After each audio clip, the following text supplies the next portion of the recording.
What is up, guys, and welcome back to a brand new video. Today I'm doing something I don't normally do, and that is like time trial hot lap kind of videos.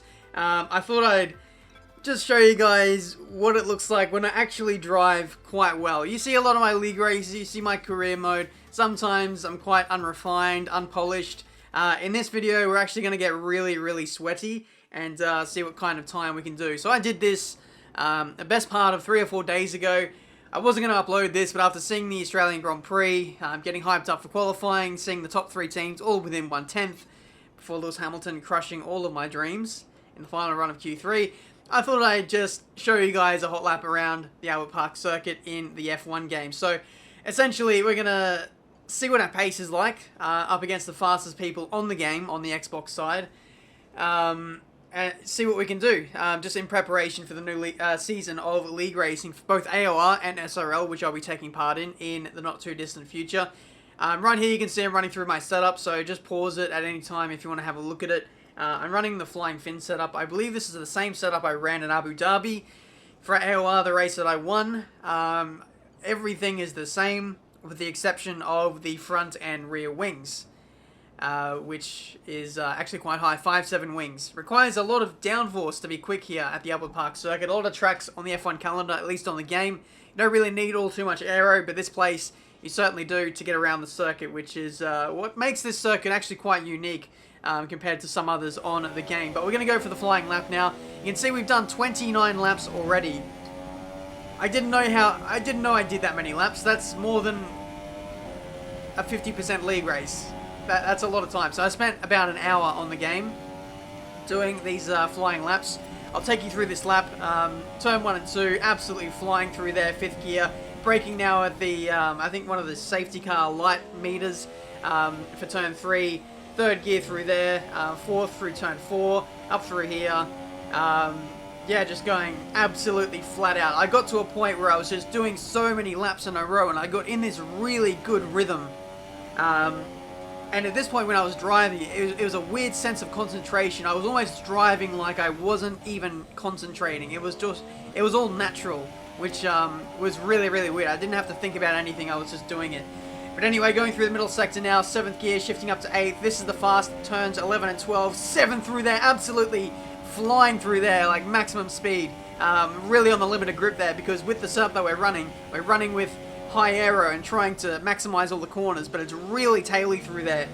But we managed to hold on through the penultimate couple of corners. 6th gear through here, it feels really satisfying when you nail it. Braking now for the penultimate corner. I've lost the back end ever so slightly with the rear brakes locking through the final corner. Shift up to 5th gear in a short shift. Run up to the line, 7th gear, and this will be a 1 minute 20.848. And it puts us 14th on the time trial leaderboards. So, in the end, it was a pretty good lap. I wish I would have taken you through the lap a little bit better and explained it. There's only so much you can talk about in a 60, 70 second time period, but there you can see we've got no assists, completely legit, and fairly close to the top of the time trial leaderboards. Like I said, it put me P14. I was 3/10 away from the absolute best time, the world record on Xbox, which I was pretty happy to do.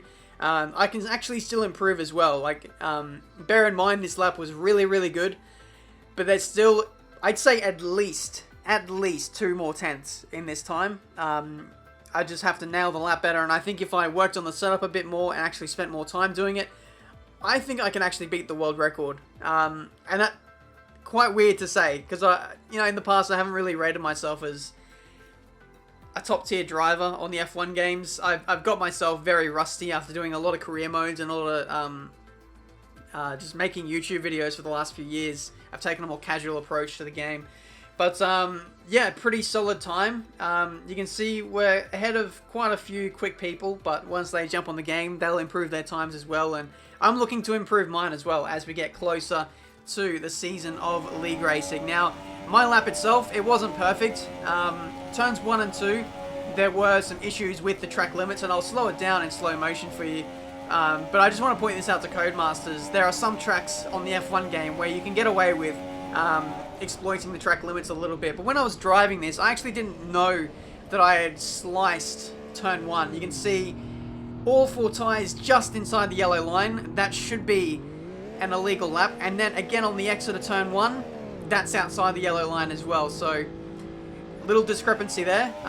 That needs to be sorted out. But you know, I did that turn 1 and 2 so many times over the course of the day. Many times were actually clean, and I actually went through there faster. So I could do the lap again. I could do it even cleaner and actually go faster. It's just a shame that the actual lap that I did was ever so slight cut at turn 1 and 2. But you'll see as we run up to the middle sector chicane here, turn 11 and 12, I actually grazed the wall on the entry to this corner. The key to being fast in this game, or just any racing game really, is making use of the full width of the track, making the track as wide as you possibly can, grazing the wall on entry, and then also very, very, very close, very marginal to cutting that corner as well. And that corner is quite strict on the old corner cutting, so you have to watch out for that. It's just the nature of tracks with sharp corners. Again, through turns, the penultimate corner, I don't know what the number is, but right on the limit there as well, and a pretty intense lap. You can see I went in a little bit too deep, lost the back end, and there was a bit of time lost in the subsequent corners after that. Again, using all the track width at the end of the final corner, and that was the lap. So hopefully you guys enjoyed this video. It's something a little bit different. Like I said, I might try this again in a few days, a couple weeks. We'll have to wait and see in preparation for the new season of league racing, and hopefully I can just better my driving, get a better understanding of setups and how they work and how I can apply them online in a league racing scenario. And we'll see what happens when AOR starts again. So thank you so much for watching. Car selection is going to start soon, so I am thinking about going for maybe a front-running team like a Mercedes or a Ferrari. We'll have to wait and see. I don't really care all too much. It's just a case of what car looks nice, I suppose. But yeah, league racing will be starting soon. Let me know if you want to see. I want to try something a little bit different, like maybe tomorrow or next week or in 2 weeks. We get all the league racing guys together and we do like a big online practice session, like 30 minutes or 60 minutes. And we just practice, maybe doing a bit of sandbagging, who knows, just a bit of fun, like a real pre-season test kind of thing. I think that would be a pretty cool thing to do, because I haven't really tested that out ever since online practice sessions have come out. So might be a cool concept. If you want to see it, let me know, and I will try that out in the not too distant future. But that's it for today. Thank you so much for watching. Until the next one, I'll see you next time.